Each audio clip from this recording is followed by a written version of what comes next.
بسم اللہ الرحمن الرحیم الحمد للہ رب العالمین والصلاة والسلام علی سید المرسلین اما بعد فاعوذ باللہ من الشیطان الرجیم بسم اللہ الرحمن الرحیم وَيَسْأَلُونَكَ عَنْ ذِي الْقَرْنَيْنِ قُلْ سَأَتْلُو عَلَيْكُمْ مِنْهُ ذِكْرًا صدق اللہ العظیم۔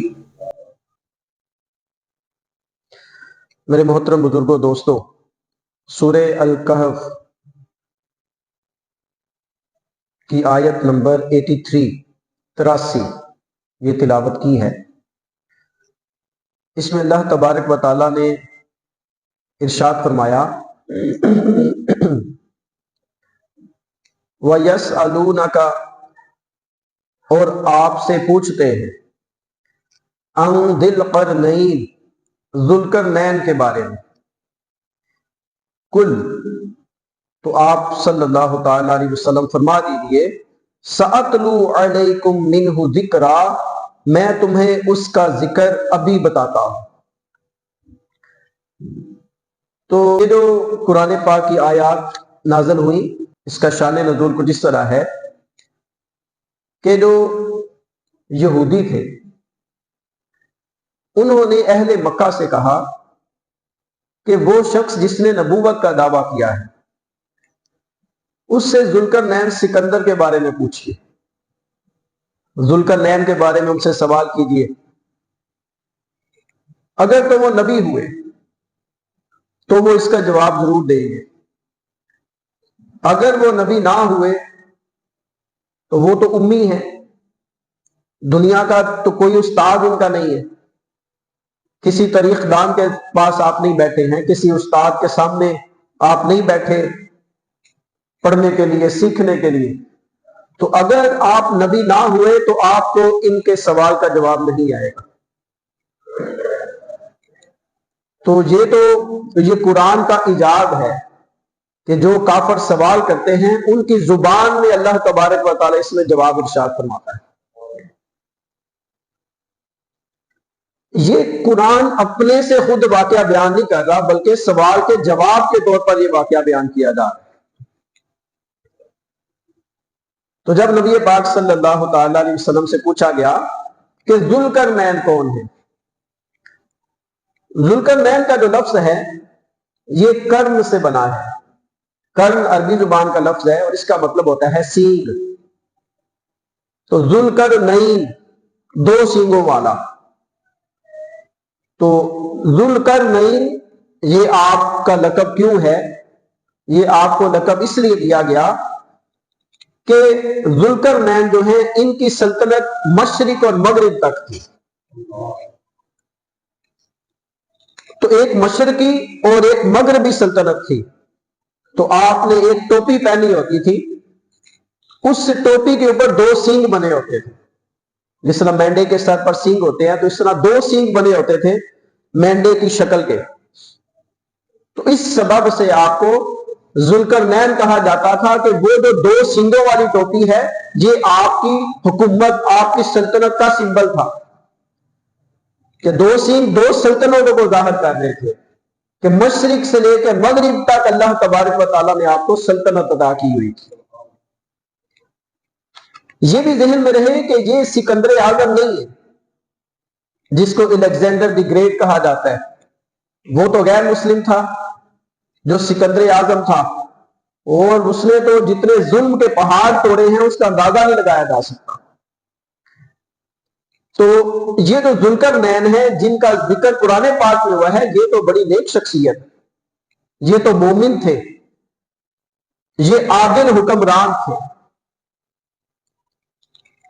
یونانی زبان میں ان کو سائرس شاہ کہتے ہیں، اور یہودیوں کی کتابوں میں بھی ان کا ذکر ملتا ہے۔ تو یہودیوں کی کتابوں میں ان کا ذکر تھا تو یہودیوں نے اہل قریش سے کہا تھا نا کہ ان سے ذوالقرنین کے بارے میں سوال پوچھئے۔ یہ تقریباً 539 قبل مسیح میں پیدا ہوئے تھے ذوالقرنین سکندر جو ہیں۔ حضرت سیدنا عیسیٰ علیہ السلام کی پیدائش سے بھی پہلے یہ اس دنیا میں تشریف لائے تھے۔ تقریباً حضور نبی کریم صلی اللہ علیہ وسلم کی ولادت باسعادت سے 1000 سال پہلے کا یہ واقعہ ہے، ذوالقرنین سکندر والا جو ہے۔ اس وقت عرب میں 2 بڑی قوتیں ہوتی تھی، جس طرح اب بھی بڑی بڑی قوتیں ہیں، جیسے امریکہ ہے، جیسے چائنا ہے، جیسے رشیا ہے، تو بڑی بڑی قوتیں اس وقت ان کو سمجھا جاتا ہے۔ بالکل اسی طرح اس وقت یہ سمجھ لیں کہ روئے زمین پہ 2 بڑی طاقتیں تھیں، رومن امپائر اور دوسری پرشین امپائر۔ جو رومن امپائر ہے اس کا جو بڑا بادشاہ ہے وہ کونٹسٹائن اس کا نام تھا، اور اسی کے نام کے اوپر پھر قسطنطنیہ نام پڑا تھا۔ اور یہ جو قسطنطنیہ شہر ہے یہ پھر سلطان محمد فاتح نے، جو جنہوں نے تقریباً 849 ہجری میں وفات پائی، آپ صلی اللہ علیہ وسلم کی وفات سے 850 سال کے بعد سلطان محمد فاتح نے پھر قسطنطنیہ کو فتح کیا تھا، اور اس کا نام استنبول رکھا تھا۔ اس وقت استنبول آپ کو پتہ ہے ترکی میں، استنبول کا مطلب ہوتا ہے اسلام کا گڑھ، جس طرح ہم کہتے ہیں اسلام آباد اسلام کے نام کے اوپر، تو یہ جو استنبول ہے یہ بھی اسلام کا گڑھ اس کا مطلب ہے۔ جب سلطان محمد فاتح نے اس کو فتح کیا تو اس کا نام یہ رکھا گیا۔ جو پرشین امپائر ہے نا، اس کا جو بانی ہے وہ ذوالقرنین سکندر ہے۔ ذوالقرنین سکندر جو ہے اس نے یہودیوں کو، جو یہودیوں کے اوپر ظلم ڈائے گئے تھے نا، جو بابل کا تھا، تو اس نے یہودیوں کو چن چن کے قتل کیا تھا۔ تقریباً 1,33,000 یہودیوں کو قتل کیا تھا، اور اتنے ہی یہودیوں کو کم از کم اس نے قید کیا تھا۔ تو جو ذوالقرنین سکندر ہے اس نے پھر یہودیوں کے لیے یہ بیت المقدس کو دوبارہ کھولا تھا۔ تو یہودی اس کے ذوالقرنین سکندر کے لیے یہ بڑا نرم گوشہ رکھتے تھے۔ تو یہ جو ذوالقرنین سکندر ہے یہ نبی نہیں ہے، یہ ولی ہے، یہ فرشتے نہیں ہے۔ ذوالقرنین سکندر جن بھی نہیں ہے، یہ انسان ہے، یہ ہومو سیپین ہے۔ کیونکہ بعض ایسے بھی مفکر ہیں جو آپ کو فرشتہ کہتے ہیں، اور بعض ایسے ہیں جو آپ کو جن کہتے ہیں، اور بعض ایسے ہیں جو یہ کہتے ہیں کہ یہ انسانوں کی قسم ہی نہیں تھی، یہ کوئی اور مخلوق تھی۔ تو جو جمہور علماء ہیں ان کے قول کے مطابق حضرت ذوالقرنین رضی اللہ تعالیٰ عنہ یہ انسان تھے۔ تو جب ان کے بارے میں حضور نبی کریم صلی اللہ علیہ وسلم سے پوچھا گیا کہ ہمیں ذوالقرنین سکندر کے بارے میں بتائیں، تو نبی پاک صلی اللہ تعالیٰ علیہ وآلہ وسلم پر حضرت جبرائیل علیہ السلام وحی لے کے حاضر ہوئے، اور ارشاد فرمایا اِنَّا مَكَّنَّا لَهُ فِي الْأَرْضِ۔ اب اللہ تبارک و تعالیٰ اپنی طرف سے اس کا ذکر ارشاد فرما رہے ہیں، بے شک ہم نے اسے زمین میں قابو دیا، وَآتَيْنَاهُ مِن كُلِّ شَيْءٍ سَبَبًا، اور ہر چیز کا ایک سامان اسے عطا کیا۔ علماء فرماتے ہیں یہاں سببا سے مراد ہر طرح کا سبب، ہر طرح کا سامان ہے۔ اس کو اس دور کی ٹیکنالوجی بھی دی، ذوالقرنین سکندر کو فوجی طاقت بھی دی، ذوالقرنین سکندر کو افرادی قوت بھی عطا کی، یعنی جو بھی اس دور کے اندر پاسبل ٹیکنالوجی تھی وہ ذوالقرنین سکندر کو دی تھی۔ ساز و سامان، جنگ کا سامان، حرب کا سامان، سب کچھ اللہ نے اسے عطا کیا تھا۔ فَأَتْبَعَ سَبَبًا، تو وہ ایک سامان کے پیچھے چلا، یعنی اب اس نے ایک مہم شروع کی، اپنی اس نے آرمی لی، اپنے لوگوں کو لیا اور ایک مہم پر چلا، حتی اذا بلغ مغرب الشمس، یہاں تک کہ جب سورج ڈوبنے کی جگہ پہ پہنچا، اب مغرب کی طرف نکل گئے، ویسٹ کی طرف چلے گئے، رستے میں جو بھی جگہ آتی اس کو فتح کرتے جاتے، حتیٰ کہ مغرب کے کنارے پہ پہنچ کے آگے سمندر آ گئے۔ اس وقت تو آبادیاں بھی اتنی زیادہ نہیں تھی نا جتنی پاپولیشن اب بڑھ گئی ہوئی۔ تو وہ سمندر کے کنارے پہ پہنچے. اب ان کو یہی لگے کہ آگے آبادی ختم ہو گئی. وَجَدَهَا تَغْرُبُ فِي عَيْنٍ حَمِيَةٍ وَوَجَدَ عِندَهَا قَوْمًا. یہاں تک کہ جب سورج ڈوبنے کی جگہ پہنچا اسے ایک سیاہ کیچڑ کے چشمے میں ڈوبتا ہوا پایا اور وہاں ایک قوم ملی. وہاں پہ ایک بستی تھی, وہاں پہ لوگ تھے, وہ ذوالقرنین سکندر کو ملے. تو آپ بھی سمندر کے کنارے پہ اگر کھڑے ہو کے دیکھیں تو آپ کو بھی سمندر کے اندر سورج ڈوبتا ہوا نظر آئے گا. تو ان کو بھی ایسا لگا کہ جیسے سیاہ کیچڑ ہے تو اس کے اندر جو ہے یہ سورج غروب ہو رہا ہے. قلنا, ہم نے فرمایا, یا ذوالقرنین, اے ذوالقرنین, اما ان تعذب, یا تو انہیں سزا دے, وَإِمَّا أَن تَتَّخِذَ فِيهِمْ حُسْنًا, یا ان کے ساتھ بلائی اختیار کر. قَالَ, تو عرض کی, اما من ظلم, وہ جس نے ظلم کیا, فَسَوْفَ نُعَذِّبُهُ, تو ہم ان قریب اسے سزا دیں گے. ثُمَّ يُرَدُّ إِلَىٰ رَبِّهِ, پھر اسے اپنے رب کی طرف پھیرا جائے گا. فَيُعَذِّبُهُ عَذَابًا نُكْرًا, وہ اسے بری مار دے گا, یعنی اس کو سخت سزا دے گا. وَأَمَّا مَنْ آمَنَ, اور جو ایمان لایا اور نیک کام کیا, وَعَمِلَ صَالِحًا, اور نیک کام کیا, فَلَهُ جَزَاء, تو اس کا بدلہ الحسنى, بلائی ہے. وَسَنَقُولُ لَهُ من امرنا یسرا, اور ان قریب ہم سے آسان کام کہیں گے. یعنی اللہ تبارک و تعالیٰ نے ذوالقرنین سکندر آیا کہ تو چاہے تو ان کو سزا دے, تو چاہے تو ان کے اوپر بلائی والا سلوک کر, چاہے تو ان کو مارو, چاہے تو ان کو چھوڑ دو. تو یہ اللہ تبارک و تعالیٰ نے آپ کو اختیار دیا, لیکن ذوالقرنین سکندر نے ان سے بلائی والا سلوک کیا کہ جو کفر و شرک کرے گا, جو ظلم کرے گا, وہ دنیا میں بھی سزا پائے گا, اور جو دنیا میں سزا بھگت کے وہ آخرت میں جائے گا تو اللہ تبارک و تعالیٰ بھی اس کو سخت سزا دیں گے. تو یہ آپ کا مغرب کی طرف, میں پاکستان کے حساب سے بات کر رہا ہوں, تو انہوں نے جس طرح سورج ڈوبتا ہے اس طرف کا سفر کیا. اس کے بعد ارشاد فرمایا, ثم اتبع سببا, پھر ایک سامان کے پیچھے چلا, ایک اور مہم کے پیچھے چلے.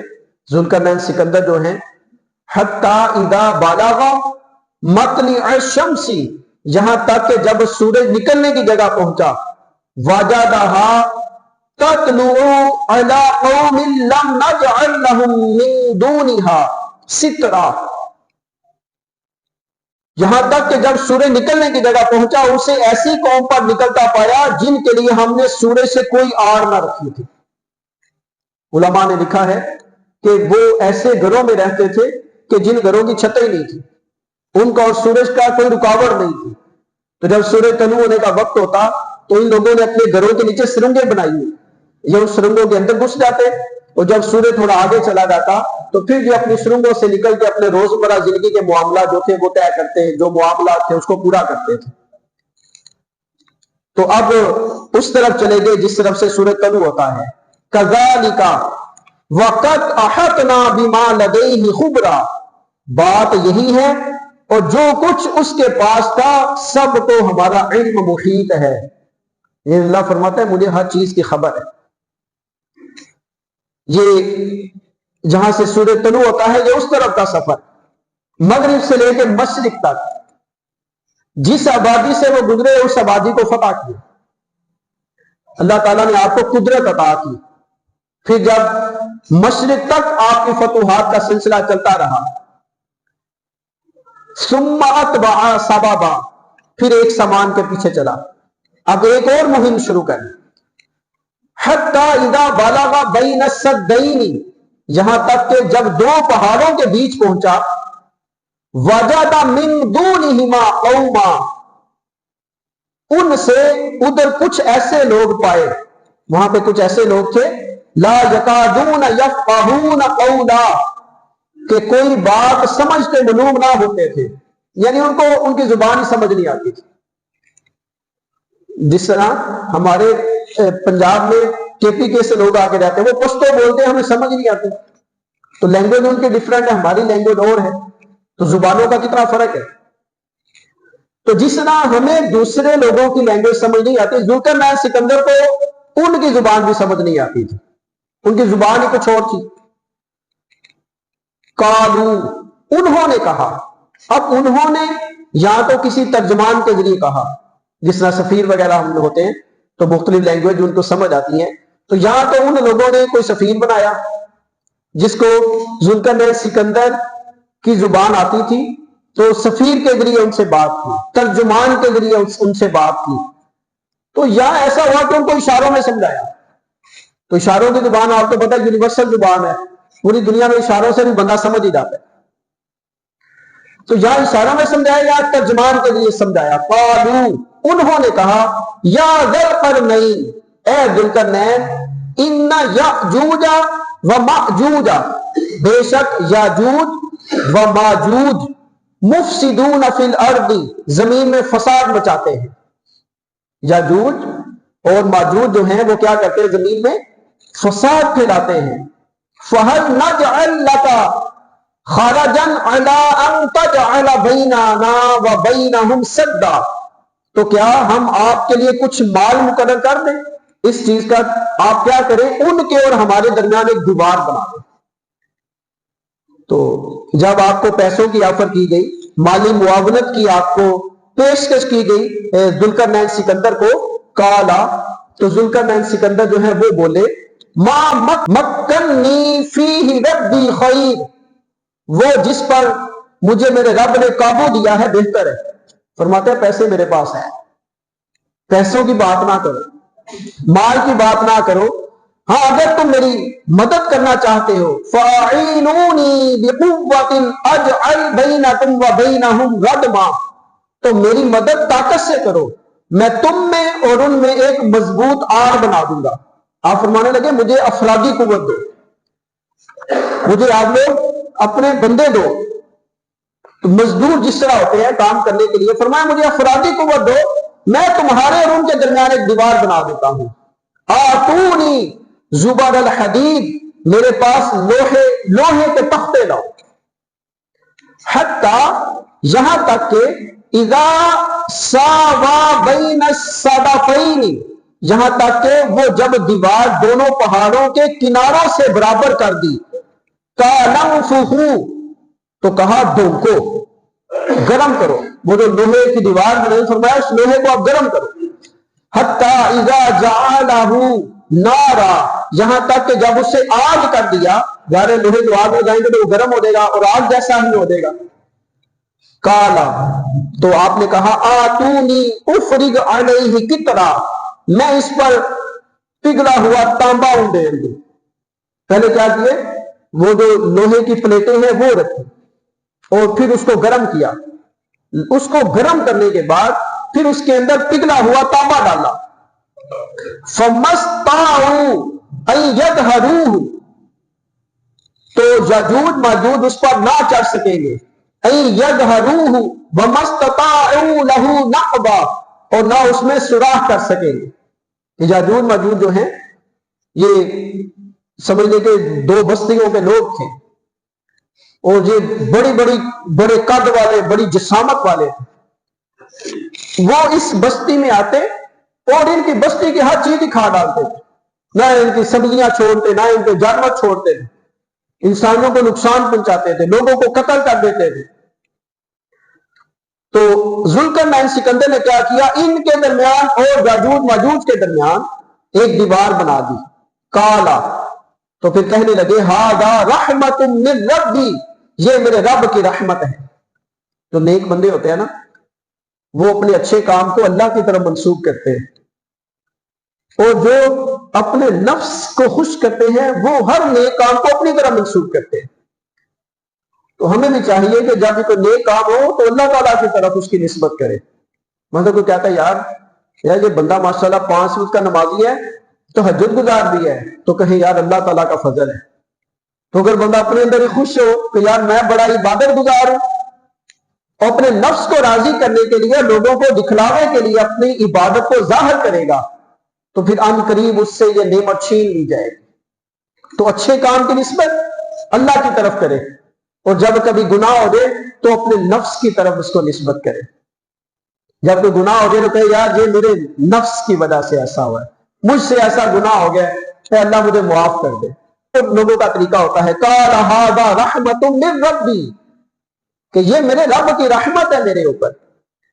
فَإِذَا جَاءَ وَعْدُ رَبِّي، پھر جب میرے رب کا وعدہ آئے گا، جَعَلَهُ دَكَّا، اسے پاش پاش کر دے گا۔ جب اللہ کا وعدہ آئے گا، جب قیامت قریب آئے گی تو وہ اس دیوار کو توڑ ڈالے گا۔ وَكَانَ وَعْدُ رَبِّي حَقًّا، اور میرے رب کا وعدہ سچا ہے۔ وَتَرَكْنَا بَعْدَهُمْ يَوْمَئِذٍ يَمُوجُ فِي بَعْدٍ وَنُفِخَ فِي الصُّورِ، اور اس دن ہم انہیں چھوڑ دیں گے کہ ان کا ایک گروہ دوسرے پر میلہ آئے گا۔ ان کی تعداد اتنی زیادہ ہوگی یاجوج ماجوج کی کہ ایسے جیسے لہریں نہیں چلتی ہیں پانی کی، ایک لہر پہ دوسری لہر آتی ہے، ان کی اتنی تعداد ہوگی کہ جیسے لہریں چل رہی ہوتی ہیں، جیسے ریلا آتا ہے اس طرح وہ آئیں گے، اور پھر پھونکا جائے گا، سور پھونکا جائے گا۔ فَجَمَعْنَاهُمْ جَمْعًا، تو ہم سب کو اکٹھا کر لائیں گے۔ وَأَعْرَضْنَا جَهَنَّمَ يَوْمَئِذٍ لِلْكَافِرِينَ عَرْضًا، تو ہم سب کو اکٹھا کر لائیں گے اور ہم اس دن جہنم کافروں کے سامنے لائیں گے۔ الَّذِينَ كَانَتْ أَعْيُنُهُمْ فِي غِطَاءٍ عَنْ ذِكْرِي، وہ جن کی آنکھوں پر میری یاد سے پردہ پڑا تھا۔ وَكَانُوا لَا يَسْتَطِيعُونَ سَمْعًا، اور حق بات سن نہ سکتے تھے۔ یہ قرآن پاک میں سورہ کہف کے اندر جو ذوالقرنین سکندر ہے، یہ ان کا واقعہ اللہ تبارک و تعالیٰ نے اپنے کلام کے اندر بیان فرمایا ہے۔ تو یہ جو یاجوج ماجوج ہیں، یہ چونکہ دو پہاڑی سلسلے تھے، دو پہاڑی سلسلوں کے درمیان سے آتے تھے اور ان بستیوں کو تباہ کر دیتے تھے۔ تو وہ جو دو بستیوں کے درمیان پہاڑی سلسلہ تھا، ان پہاڑی سلسلوں کے درمیان وہ دیوار بنا دی گئی۔ یہ جو دیوار تھی یہ تقریباً 50 میل لمبی تھی، اور 10 فٹ جو ہے یہ اس کی چوڑائی تھی۔ وہ تو اس میں کتنے دن لگے ہوں گے؟ تو اب یہ دیوار کو کراس نہیں کر سکتے یاجوج ماجوج جو ہے۔ لیکن جب اللہ کا وعدہ آ جائے گا، جب قیامت قریب آ جائے گی، جس طرح حضور نبی کریم صلی اللہ علیہ وسلم نے فرمایا نا کہ قیامت تب تک نہیں آئے گی جب تک 10 نشانیاں ظاہر نہ ہو جائیں۔ تو ان میں سے جو 5ویں نشانی ہے وہ حضرت عیسیٰ علیہ السلام کا نزول ہے، کہ جو زندہ آسمانوں میں اٹھا لیے گئے تو عیسیٰ علیہ السلام تشریف لائیں گے۔ اور 6ٹھی نشانی میں پھر یاجوج ماجوج کا ذکر کیا۔ تو اس کا مطلب ہے پہلے عیسیٰ علیہ السلام آئیں گے، اور عیسیٰ علیہ السلام کے بعد یاجوج ماجوج آئیں گے۔ عیسیٰ علیہ السلام یہ دجال کو قتل کریں گے۔ جب دجال کو قتل کر لیں گے تو اس کے بعد حضرت عیسیٰ علیہ السلام کی طرف اللہ تعالیٰ وحی فرمائیں گے کہ اے عیسیٰ، آپ ان مسلمانوں کو لے کے ایسا کریں پہاڑوں کی طرف چلے گئے۔ کوہ طور کا ذکر آتا ہے کہ ان لوگوں کو لے کے کوہ طور پر آ جائیں، اب میں ایسے لوگوں کو ظاہر کروں گا جن کا مقابلہ کرنے کی تم لوگوں کے اندر طاقت نہیں۔ تو پھر حضرت عیسیٰ علیہ السلام لوگوں کو لے کے کوہ طور پر چڑھے جائیں گے۔ پھر یہ یاجوج ماجوج نکلیں گے۔ ایک دن نبی پاک صلی اللہ تعالی علیہ وسلم نے اپنا انگوٹھا اور شہادت کی انگلی کو ملا کے فرمایا کہ یاجوج ماجوج نے دیوار کے اندر اتنا سوراخ کر لیا ہے۔ عرض کی یا رسول اللہ صلی اللہ علیہ وسلم، کیا ہمارے اوپر وہ وقت آئے گا کہ ہمارے اندر تو نیک لوگ بھی موجود ہیں؟ تو آپ صلی اللہ علیہ وسلم نے ارشاد فرمایا، یہ اس وقت کی بات نہیں ہے، بلکہ جب فسق و فجور، جب سر عام گناہ ہونے لگیں گے تو تب یہ واقعہ پیش آئے گا۔ پھر یاجوج ماجوج جو ہیں یہ ظاہر ہوں گے، سارا دن اس دیوار کو توڑتے رہتے ہیں، لیکن جب رات کا وقت ہوتا ہے تو کہتے ہیں یار صبح آ کے پھر توڑیں گے۔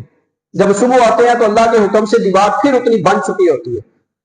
تو ایک دن آئے گا جب یہ دیوار توڑ رہے ہوں گے، تو جب رات کا وقت آئے گا تو یہ کہیں گے کہ یار انشاءاللہ ہم اس کو کل توڑیں گے۔ جب انشاءاللہ کہیں گے تو اگلے دن یہ دیوار کو توڑ دیں گے اور پھر یہ دیوار توڑ کے نکل آئیں گے. اور احادیث کے اندر ان کی اتنی تعداد ہوگی، وہ جو اتنے اتنے بڑے جسے والے، اتنے قدو قامت والے ہوں گے کہ یہ سمندروں دریاؤں کا سارا پانی پی لیں گے. جب ایک جماعت آئے گی وہ سمندر کا پانی پی لے گی، جو پیچھے جماعت آئے گی نا وہ یہ سمجھے گی کہ شاید یہاں پہ پانی تھا ہی نہیں. یہ جو بھی ان کے سامنے آئے گا، کھیتی آئے گی اس کو اجاڑ دیں گے، انسان آئیں گے ان کو تباہ کر دیں گے، آبادیوں کو ویران کر کے رکھ دیں گے.